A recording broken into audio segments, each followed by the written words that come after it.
माता पार्वती, वो सिर्फ रूप में ही नहीं, बल्कि अपने संकल्प और भक्ति में भी अद्भुत थी। बचपन से ही उसके हृदय में एक ही नाम गूंजता था, महादेव। कहते हैं कि ये प्रेम कोई साधारण प्रेम नहीं था, ये जन्मों का बंधन था। पार्वती वही थी जो पहले जन्म में सती के रूप में शिव की अर्धांगिनी बनी थी, परंतु उस जन्म में उनके पिता द्वारा शिव का अपमान सहन न कर पाने के कारण सती ने अपने प्राण त्याग दिए थे।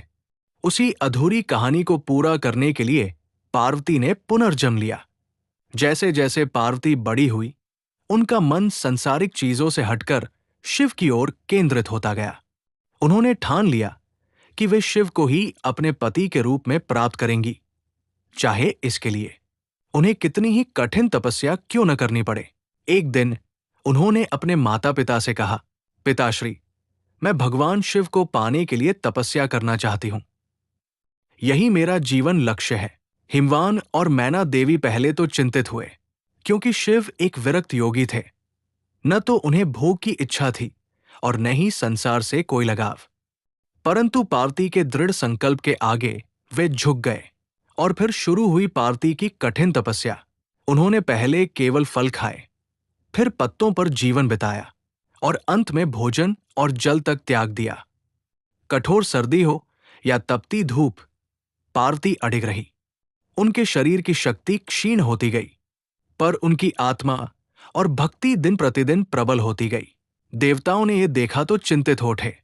उन्होंने सोचा, यदि पार्वती सफल हो गई तो शिव का ध्यान भंग होगा।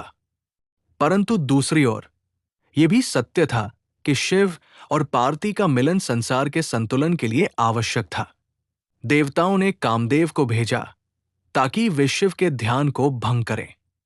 कामदेव ने अपना पुष्प बाण चलाया। जैसे ही वो बाण शिव के हृदय को स्पर्श करता है, शिव की आंखें खुल जाती है। क्रोधित होकर शिव ने अपनी तीसरी आंख खोल दी और कामदेव भस्म हो गए। चारों ओर भय और सन्नाटा छा गया, लेकिन पार्वती विचलित नहीं हुई। उन्होंने और अधिक दृढ़ता से तपस्या जारी रखी। अंततः शिव ने पार्वती की परीक्षा लेने का निश्चय किया। वे एक साधु का रूप धारण कर उनके सामने प्रकट हुए। उन्होंने पार्वती से कहा, हे कन्या, तुम जिस शिव को पाने के लिए इतनी कठोर तपस्या कर रही हो, वे तो एक अजीब योगी हैं। श्मशान में रहते हैं, भस्म लगाते हैं, और उनके पास न कोई वैभव है, न ही राजसी जीवन। तुम जैसी सुंदर और योग्य राजकुमारी को कोई और वर चुनना चाहिए। पार्वती मुस्कुराई और शांत स्वर में बोली, आप शिव के बारे में चाहे कुछ भी कहें, मेरे लिए वही सर्वश्रेष्ठ है।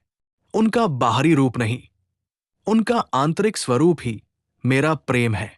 मैं उन्हें अपने हृदय से चाहती हूं, और यही मेरे लिए सबसे बड़ा सत्य है।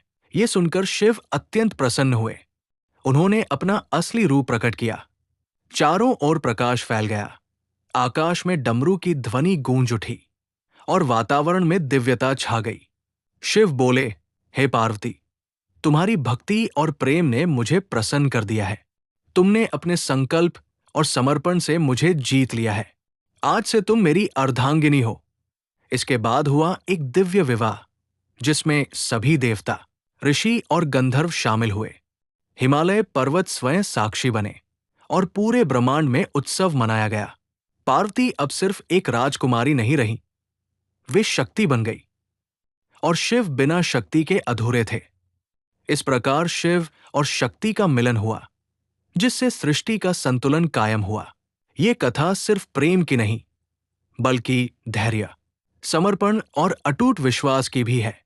पार्वती ने यह सिद्ध कर दिया कि सच्चे प्रेम के लिए त्याग और तपस्या आवश्यक है, और शिव ने यह दिखाया कि सच्चा प्रेम बाहरी रूप या वैभव से नहीं, बल्कि आत्मा की गहराइयों से जुड़ा होता है।